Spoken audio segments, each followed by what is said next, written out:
I'm going to wash my hands for 15 seconds before I see the patient. Hello, my name is Megan. I'm going to be your nurse practitioner today, performing your head-to-toe physical exam. Can you please tell me your full name and date of birth? Rachel Wong, 10/26/91. Okay, perfect. And where are we today? LIU Brooklyn. Okay, great. The patient is alert and oriented, speech is clear and coherent, she is speaking in full sentences, and the patient is well groomed. Okay. Looking at the skin, I can see that it is pink and moist. There's no obvious scars or lesions noted. There's no swelling noted. I'm going to palpate the skin and feel that the temperature is dry and cool and dry, and the tugger is good. Is there any tenderness in the skin? Nope. Where I'm touching? Okay, great. Looking at the scalp, there is no lesions noted. There's no areas of missing hair or patches of missing hair. There's no scaling noted. I don't see any masses. I don't feel any masses. Does this feel tender where I'm touching? Nope. Okay, great. I'm going to now palpate the temporal artery, and the pulsations are +2, which is great. Was it tender there? Nope. Okay, great. Looking at the face, it is symmetrical. I don't see any facial droop. Excuse me. I don't see any hair where it shouldn't be, hairsuum above the lip or under the chin. Okay. Looking at the eyes are symmetrical with the eyelids and the eyebrows. The position of the eyes is symmetrical on the face. The lateral and medial canthus is symmetrical. The lacrimal system is intact. I don't see any redness. I don't see any drainage there. Looking at the conjunctiva, I will pull down. You'll look up. The bulbular conjunctiva is pink and moist, no redness, no drainage. And the palpebral conjunctiva is pink and moist, no redness, no drainage. Okay, great. I'm now going to test cranial nerve 2, the optic nerve, with a visual acuity exam. Before I do that, I'm going to test cranial nerves 5 and 5, motor and sensory function, and cranial nerve 7. So for cranial nerve 7, can I please have you close your eyelids really tight? Great, and now you're going to smile with your teeth, and now you're going to puff out your cheeks, and now you're going to raise your eyebrows really high. Great. Cranial nerve 7 is intact. So for cranial nerve 5, motor function, I'm going to place the hands on your masseter muscle. You're going to clench your jaw. Yep, cranial nerve 5 is intact. And then for sensory function of cranial nerve 5, I'm going to have you close your eyes and tell me, you feel that touch? Mm-hmm. Do you feel that touch? Mm-hmm. Do they feel different or about the same? About the same. Okay, great. Do you feel this touch? Mm-hmm. Do you feel that touch? Mm-hmm. Okay, great. Are they different or about the same? The same. Okay, wonderful. So cranial nerve 5 sensory function is intact. Okay, I'm now moving on to the eyes. So to check the optic nerve, cranial nerve 2, this is the Rosenbaum chart. It's going to be held 15 inches from the patient's face. I'm going to have you cover one eye, and you're going to read the smallest line you can read. LTFPH. Okay, great. You're going to cover the other eye, read the smallest line. LTFPH. Okay, and now you're going to read the smallest line you can read just like that. LTFPH. Okay, great. So the patient's visual acuity is 20/20. The patient can see at 20 feet what a normal person can see at 20 feet. I'm going to check the pupillary response now to light. So looking in the right eye, I'm checking direct response of the pupillary constriction, shining a light in the right eye, looking at the right pupil, the pupil constricts. And then on the other side, on the left eye, I'm shining a light in the left eye, looking for direct response of the pupil constricting to light. And then for consensual, shining a light in the right eye, looking at the left eye for consensual response, the pupil constricts. And then for the right eye, shining a light in the right eye, looking in the left eye for consensual response, and pupils do constrict consensually and direct. Okay. I'm going to test accommodation now. You're going to look at the pen and then look at the wall behind me. Then you'll look at the pen, look at the wall behind me. Okay, the patient is able to accommodate her pupils to dilate to a far object and constrict to a near object. I'm going to test convergence now. You're just going to follow the pen with your eyes. Okay, great. The patient is able to converge her eyes, both eyes symmetrically inward. Convergence is noted. Okay, we're going to test for peripheral vision fields now with a confrontation test. So I'm going to cover my left eye, and you'll cover your left eye, and you'll tell me how many fingers I'm holding out. 2, 1, Okay, we'll do the other eye, please. I will cover my right eye. 1, 2. Okay, wonderful. Patient's peripheral vision fields are intact. I'm now going to check cranial nerves 3, 4, and 6 by checking the extraocular movements of the eye. You are going to look at my pen, but not move you're going to follow my pen with your eyes, but you're not going to move your head.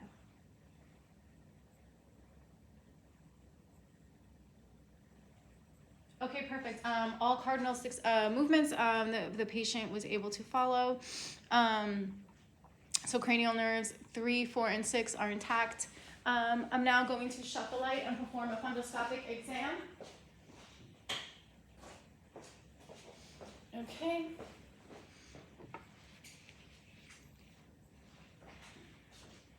Okay, looking at your right with my right, I can see that the red reflex is noted, that the retina is orange, there's no edema, there's no AV nicking, the retinal vessels are intact, there's no opacities.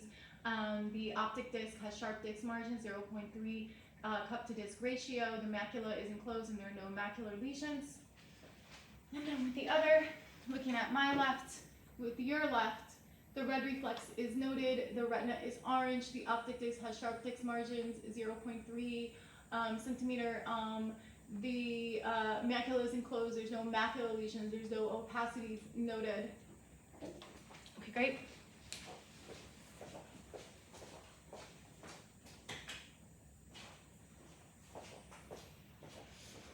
Okay. Moving on from the eyes, we're going to go to the nose. I'm first going to test patency of the nostril, so you're going to cover one nostril and take breath in the nose, okay? And then same, you're going to breathe through the nose. Okay, patency is noted. I'm now going to test cranial nerve 1. I'm going to elicit a smell, and you're going to tell me what you smell. You're going to close your eyes and cover one nostril, please. And what do you smell? Vanilla. Perfect. And then I'm going to do the same on the other side with a different smell. And what do you smell? Coffee. Okay, perfect. Olfactory nerve, cranial nerve 1 is intact. Okay, and now I'm going to palpate the nose. Okay, is it tender here? No. Okay, great. We're going to look at the sinuses now. The maxillary sinus, is that tender? No. Great. Is the frontal sinus tender? No. Okay, great. We're going to look in the nose now. I'm going to look in the nose now, rather. Okay, pulling the tip up. I'm looking inside the nose. I see that the mucosa is pink and moist. I don't see any nasal polyps. I see that the nasal septum is midline. There's no scarring and there's no preparation. There's no drainage. There's no redness. There's no masses. There's no nodules. Okay, great. And looking at the other nostril by pulling the tip up, there's no redness. There's no drainage. There's no nasal polyps. The nasal septum is midline. There's no preparation and there's no scarring noted. Okay, wonderful. Let me put that back on actually. All right, I'm going to feel for the tenderness of the mastoid process, the tragus, and pull on the pinna. Is there any tenderness there? No. Okay, great. Looking at the ears, I can see that the auricles are symmetrical. They're midline. They're centered on the face. I don't feel or see any nodules. I'm going to look in the ear.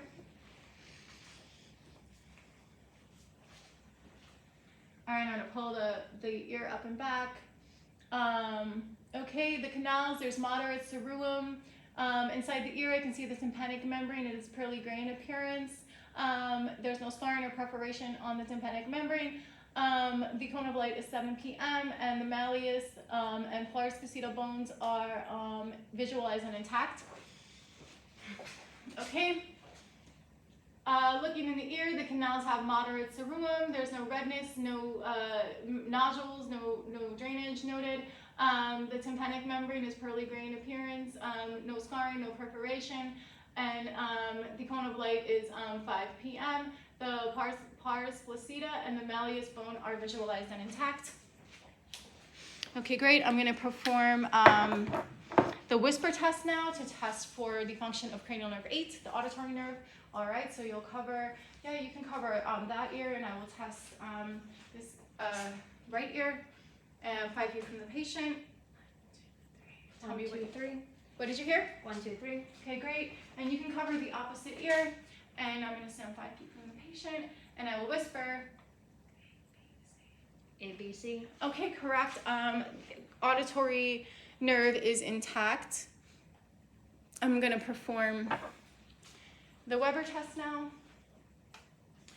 I'm gonna place this in the center on your forehead, and you're gonna tell me if you hear the sound the same on both sides or more or less, okay? Same on both sides. Okay, wonderful. Sensory neural hearing is intact. And I'm going to now do the Rhine test. So I'm going to hit my instrument and then place it on your mastoid process. You're going to tell me if you hear the sound and when the sound stops, okay? Stop. Okay, great. And same thing, you're going to tell me if you hear it and when it stops. Stop. Okay, great. Other side, mastoid process. Stop. Okay, great. Do you hear it? Let me know when it stops. Stop. Okay, great. Bone conduction is greater than air conduction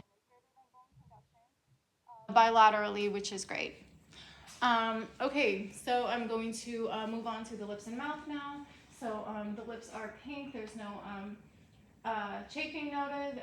There's no white patches. There's no lesions noted. I'm going to test cranial nerves 9, 10, and 12. I'm going to ask you to stick out your tongue, and I'm going to elicit the gag reflex.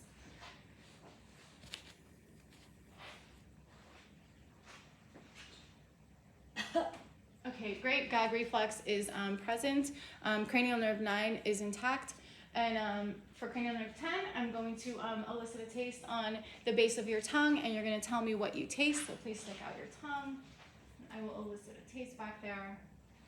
Salt. Okay, wonderful. And then cranial nerve 10 is intact, and then for cranial nerve 12, you're going to stick out your tongue, move it left to right, up and down. Okay, there's no tongue fasciculations. Movement was smooth. Cranial nerve 12 is intact. I'm going to look inside the mouth now and check for any abnormalities. Okay. All right, the soft and hard palate are pink and moist. There's no redness, no drainage, no swelling, no bleeding there, no lesions. The tonsils are +1, residing in their fillers. There's no exudate there. You're going to lift your tongue up to the roof of your mouth. Okay, the bottom of your tongue has no lesions, no redness, no suspicious masses or lesions are seen. Okay, and everything looks great. Okay, moving on to the neck and lymph nodes. I'm looking at the neck. The neck is symmetrical on both sides. There's no obvious pulsations anywhere. There's no redness. There's no masses. There's no lesions. There's no swelling. Okay, I'm going to check your lymph nodes now. So here at the base of the skull is the occipital lymph node, and then we have the posterior auricular, the preauricular, the tonsillar, the mandibular, and the submental. Then we have the posterior cervical chain, the superior cervical chain, the deep cervical chain, and the supraclavicular. Is there any tenderness there? Nope. Okay, wonderful. I'm going to test cranial nerve 11. I'm going to have you shrug your shoulders against my resistance. Shrug your shoulders. Great. Cranial nerve 11 is intact. We're moving on to the chest anterior portion now. I'm going to have the chest wall exposed, making sure to keep the patient covered. The chest is symmetrical, and the respirations are even and unlabored. There's no lesions, no masses, no redness noted. There's no retractions that I see. There's no bulging. The AP diameter is 1 to 2. The chest expansion looks equal and even. I'm going to percuss the chest now.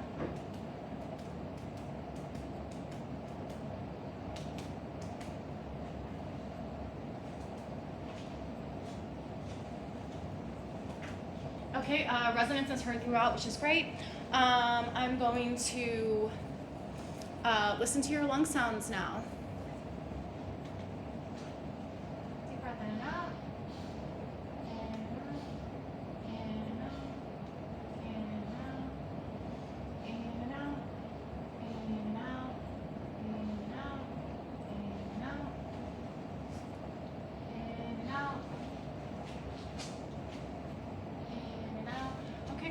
testicular sounds are heard throughout and no adventitious sounds were noted, which is expected. I'm gonna inspect the posterior chest now. So if you can slide over and just show your posterior chest to the camera. So the posterior chest is symmetrical on both sides. There's no redness, no lesions, no masses, no scarring noted. Okay, is it tender where touching? Okay, great. Let's check the chest expansion. You're gonna take a deep breath in and out, and in and out. Okay, chest expansion is even and equal. I'm gonna perform tactile prepness. So you're gonna say 99 when you feel my hands. 99, 99, 99, 99, 99. Okay, vibrations are smooth and even throughout. No consolidation is suspected. Okay, I'm going to perform diaphragmatic excursion now. You're going to take a deep breath in and hold.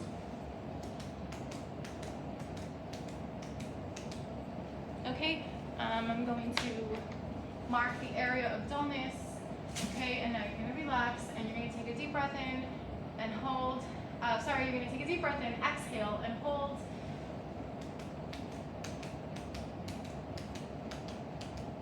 Okay, dullness is marked. The distance is 4 centimeters, which is normal. Contraction of the diaphragm and inspiration and expiration. So that is expected. Okay, I'm now going to percuss all lung fields.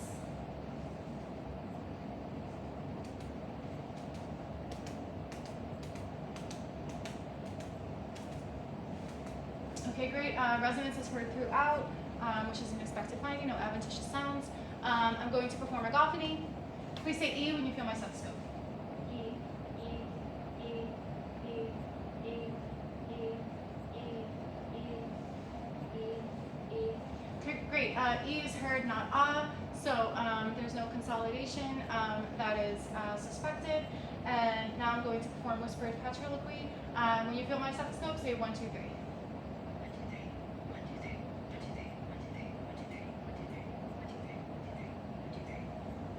Okay, great. 1, 2, 3 is heard muffled, and so there is no consolidation suspected with that. Okay, moving on to the cardiac portion of the exam.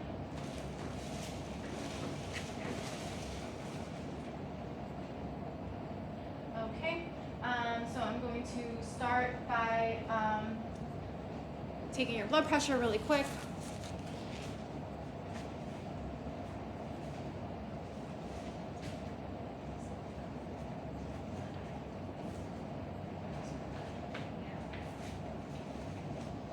Okay, I'm going to place my stethoscope on the brachial artery.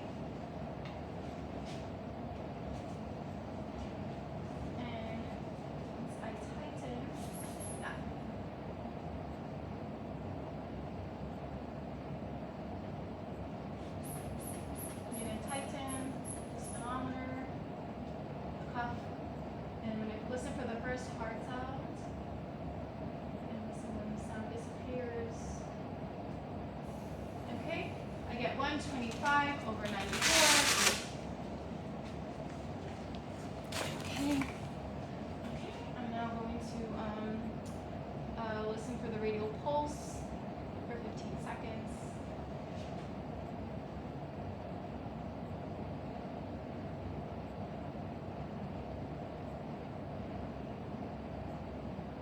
Okay, I have 20 times 4 for a full minute would be 80 beats per minute. Plus, looking at the chest at the same time, I saw that the respirations were 14 a minute. I'm now going to point out the cardiac landmarks. Okay, let me just move the hair here. Okay, so this is where the aortic valve is. This is the second intercostal space, right sternal border. Here we have the pulmonic valve. This is the second intercostal space, left sternal border. Then we have the tricuspid valve, which is the fourth intercostal space, left sternal border. And then we have the mitral valve, which is the fifth intercostal space, mid-clavicular line. Okay, I'm now going to osculate all areas, first with the diaphragm and then with the bell.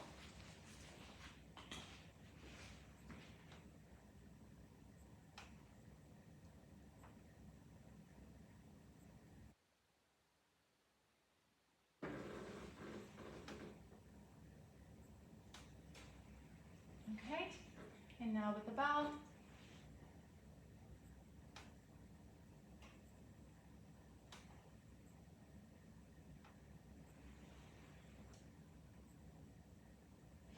Okay, wonderful. No breweries were heard with the bell. I did hear S1 and S2 present with the diaphragm. No abnormal heart sounds were heard. Okay, I'm now going to real quickly just osculate the mitral valve with you leaning forward.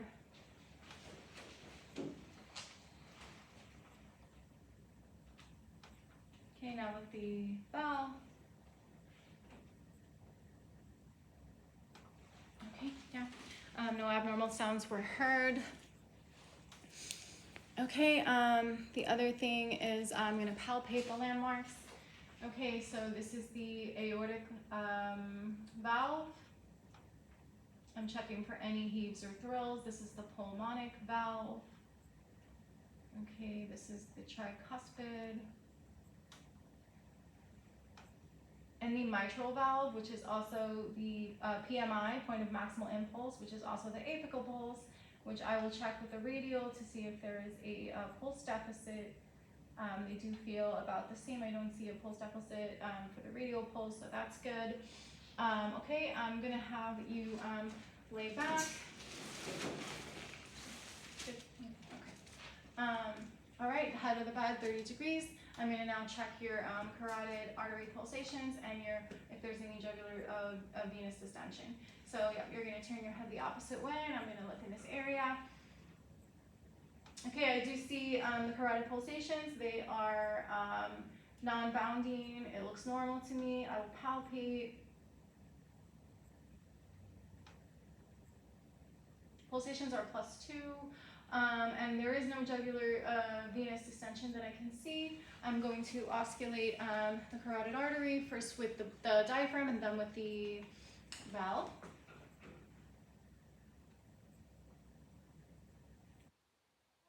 First upstroke there, and now with the bell. Okay, there are no breweries heard, which is great. Okay, okay, great. So moving on to the vascular part of the exam, I'm going to look at the upper extremities for any cyanosis, for any cyanosis, for any swelling, for any clubbing of the fingernails, which I do not see. I'll check the other side. Okay, no swelling, no cyanosis. There's no clubbing of any of the fingernails, so that's great. I'm going to palpate the peripheral pulses now. So first the radial pulse. Okay, and now the brachial pulse. And okay, and now the femoral pulse, your way back. Okay, and we have dorsalis pedis, which is located on the top of the foot in the center. Okay, and then the posterior tibial, which is underneath the medial malleolus. Okay, pulses are +2 throughout. I'm going to osculate for any breweries.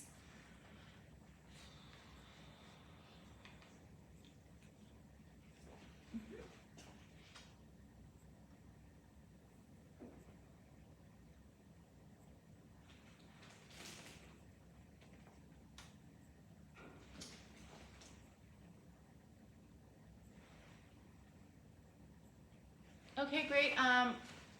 With the bell, I did not hear any breweries on any of the peripheral pulses, which is great.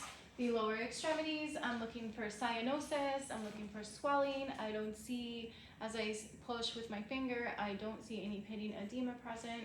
I'll look on the other side. There's no cyanosis, there's no swelling, there's no edema, pitting edema present when I press with my fingers, so that vascular assessment looks within normal limits. Okay, I'm now going to move on to the abdomen, the abdominal assessment. Okay, so I'm going to have the patient lay more flat. Okay, I'm going to pull this down a little bit, okay? Sorry.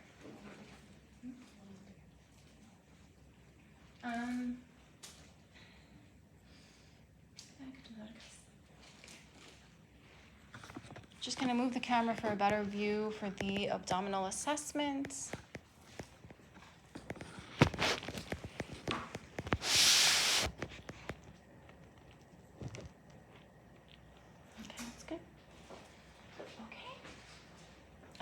first, exposing the belly, I'm looking at all 4 quadrants. We have the right upper quadrant and the right lower quadrant. Then we have the left lower quadrant and the left upper quadrant. I don't see any obvious aortic pulsations. I don't see any distension. The belly's non-protuberant. It looks symmetrical on both sides. There's no surgical scars. There's no obvious masses or lesions noted. I'm gonna osculate. I'm gonna osculate for breweries. Okay. First, the abdominal aorta, right above the umbilicus. Okay, then the renal arteries lateral to the abdominal aorta. Okay, and then the femoral arteries located by the groin. Okay, I don't hear any breweries.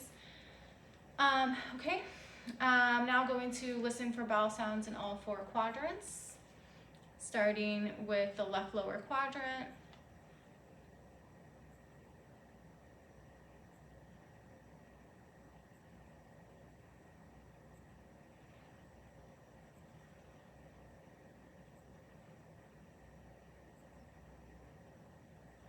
Onto the right lower quadrant, that was the left upper quadrant. I'm going to listen in 2 different areas each quadrant. And I'll listen for a full 5 minutes each quadrant before I can say that no bowel sounds are present. I heard bowel sounds, normal bowel sounds in all 4 quadrants. I'm now going to percuss 2 different areas in all 4 quadrants. And tympany is heard throughout, which is great. I'm now going to percuss the borders of the liver on the upper right quadrant, right below the nipple line. I'm gonna grab my pen so I can mark for dullness. I'm gonna percuss till dullness and then I'll mark it. Okay, dullness is felt. Okay, marking, and now I'm going to percuss from the right lower quadrant under the umbilicus up until I feel dullness. Okay, dullness is felt, I'm gonna mark it. The liver span is about 9 centimeters, which is normal. No hepatomegaly is suspected. On this side, I'm going to percuss the spleen, 5th intercostal space, mid-axillary line. And then I'm gonna go over. Okay, so the spleen is about 6 centimeters, and that is normal. So no splenomegaly is detected. I did not feel a splenic percussion sign on percussion. Okay, I'm now going to lightly palpate each quadrant in 2 different areas. Any tenderness where I'm touching? No. Great. Okay, and now I'm going to more deeply palpate each quadrant.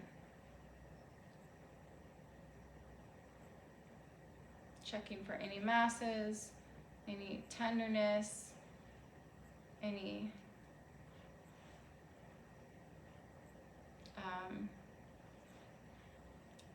rebound tenderness, any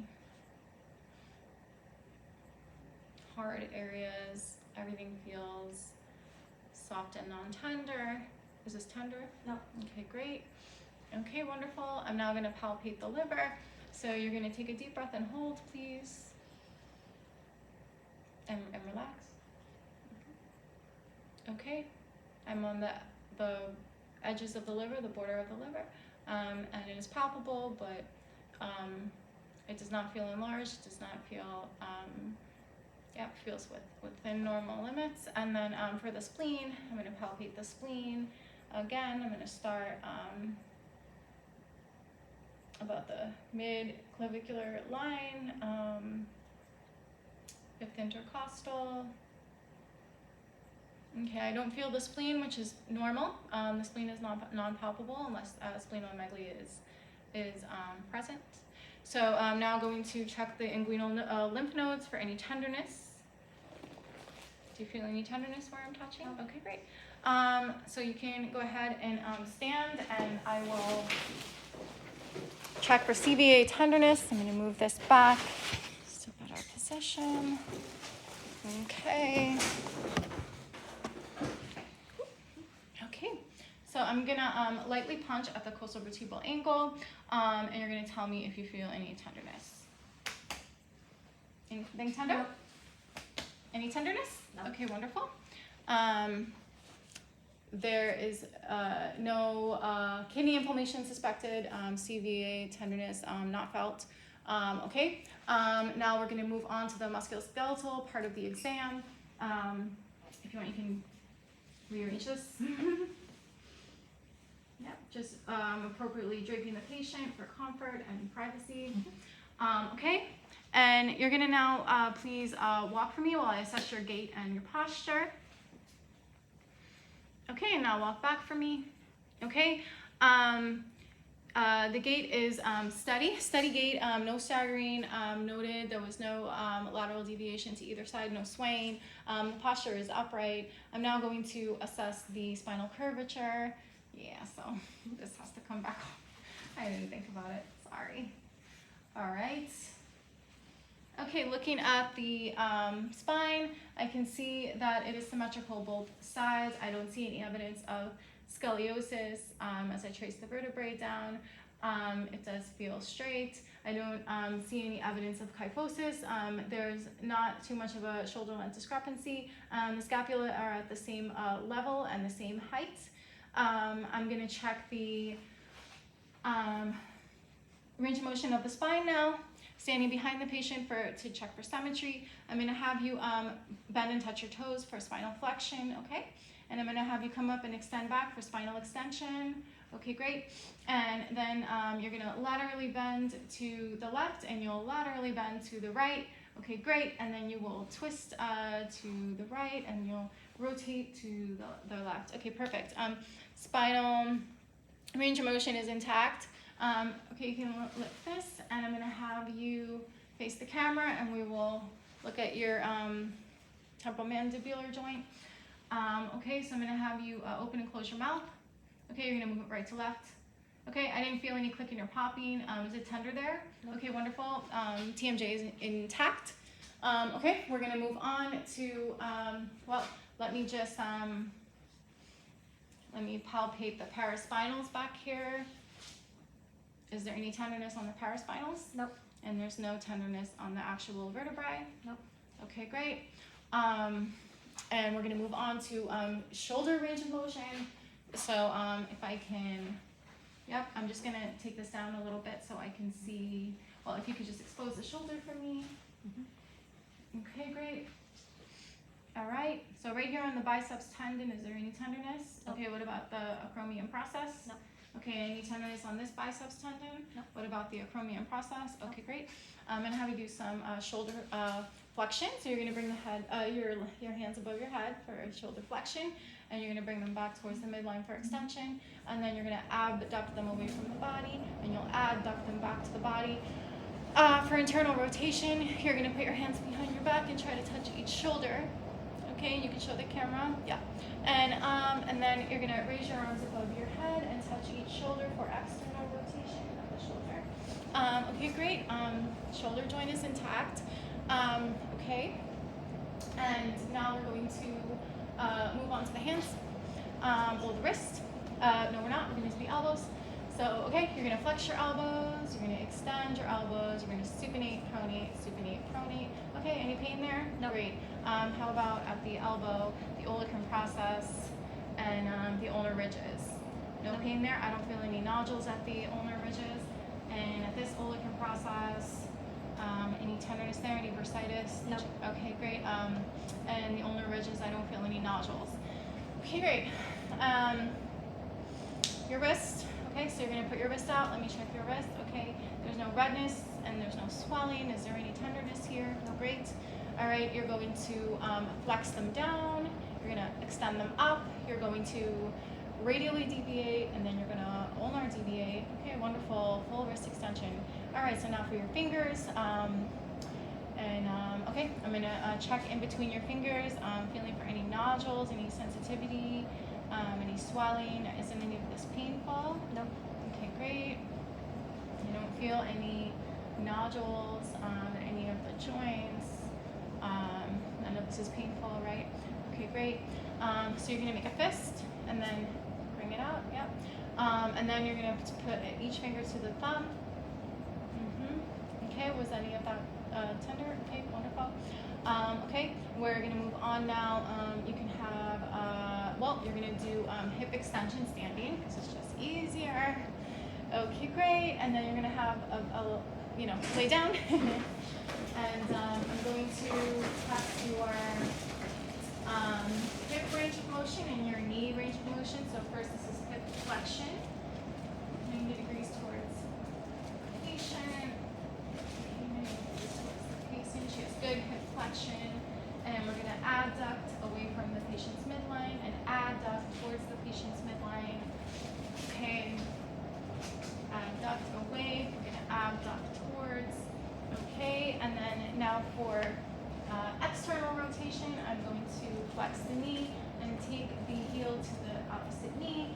Okay, great.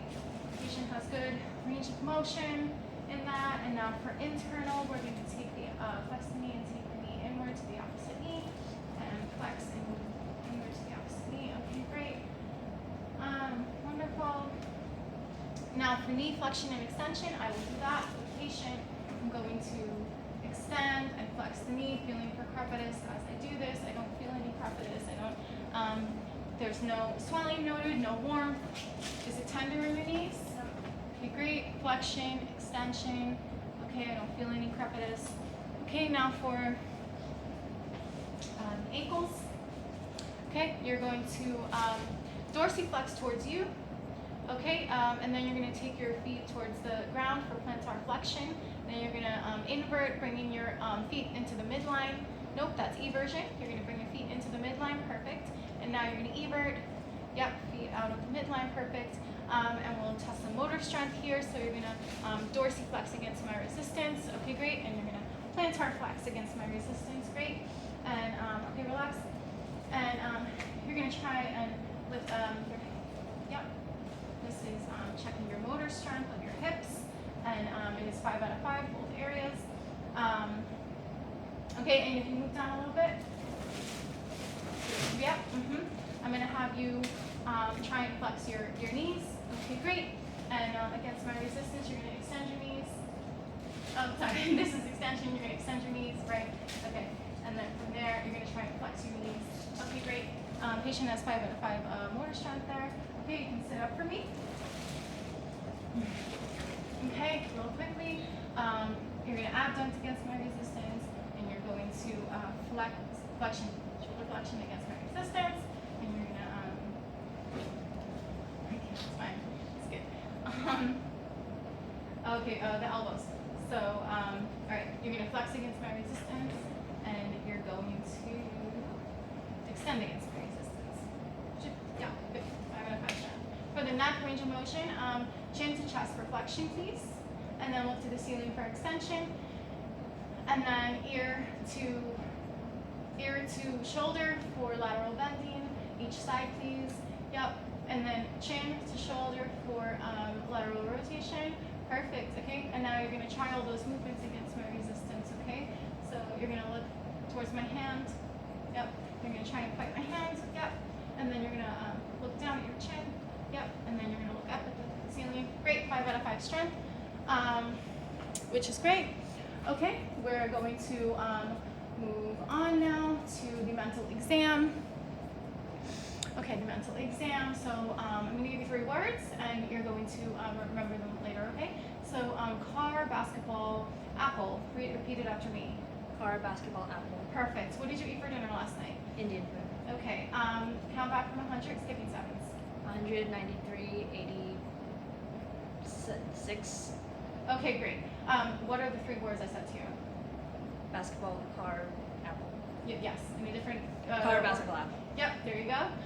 Great. The patient has good distant and recent recall.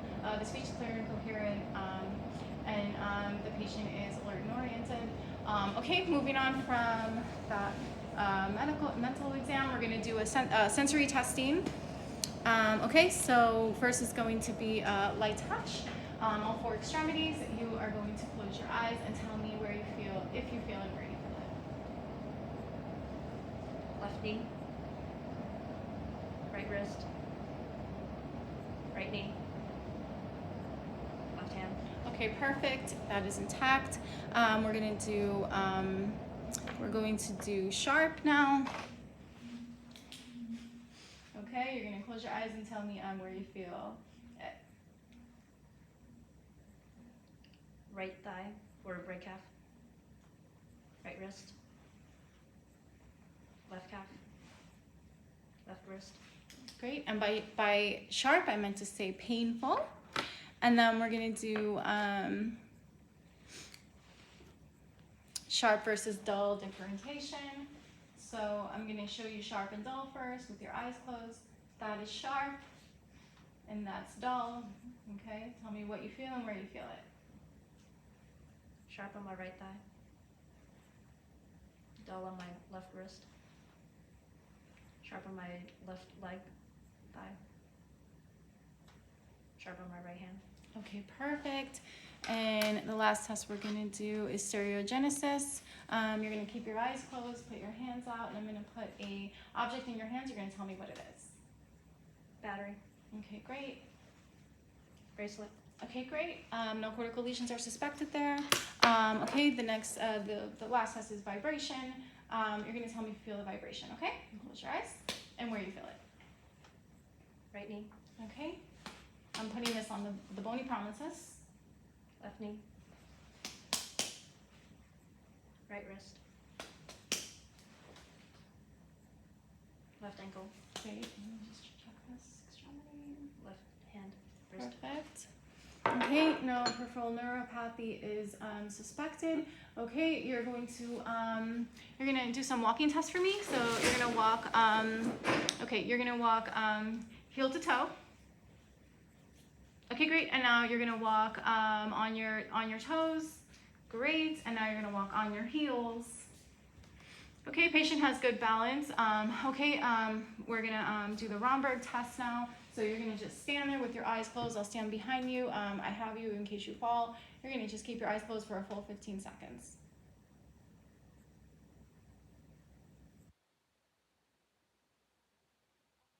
A patient was able to stand without falling or swaying for a full 15 seconds. No vestibular or proprioceptive dysfunction is detected. Okay, you can have a seat here.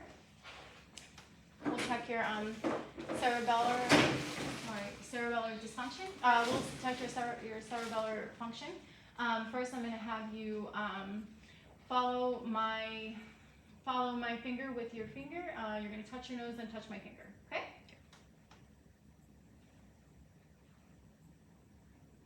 Okay, perfect. No ataxia noted there. And so we're going to do the heel to shin test. So you're going to take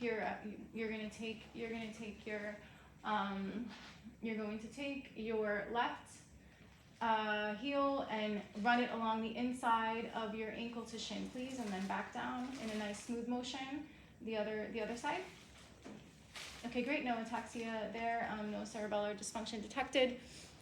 Okay, and okay, we're gonna do deep tendon reflexes now.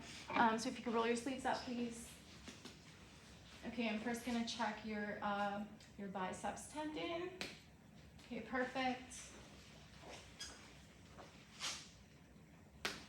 Okay, great. And then I'm gonna do your triceps.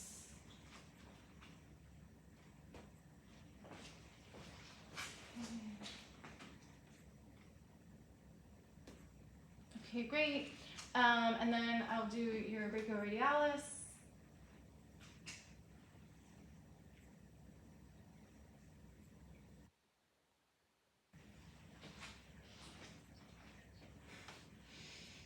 And then I'm going to do your brachioradialis. Okay. And then I'm going to do your patellar right underneath the patella. Oh, sorry. Okay, and I'll bring your foot up a little bit so the camera can see. Relax your foot. I'm gonna do your Achilles tendon. Okay, perfect. Okay, perfect. Great. Okay, and now what I'm gonna do, the last thing I'll do is the Babinski test. So I'm gonna make a J shape on your foot. And the toes curled inward, which is an expected finding. If they had curled outward, CNS damage would be suspected. Okay, great. That includes our physical exam.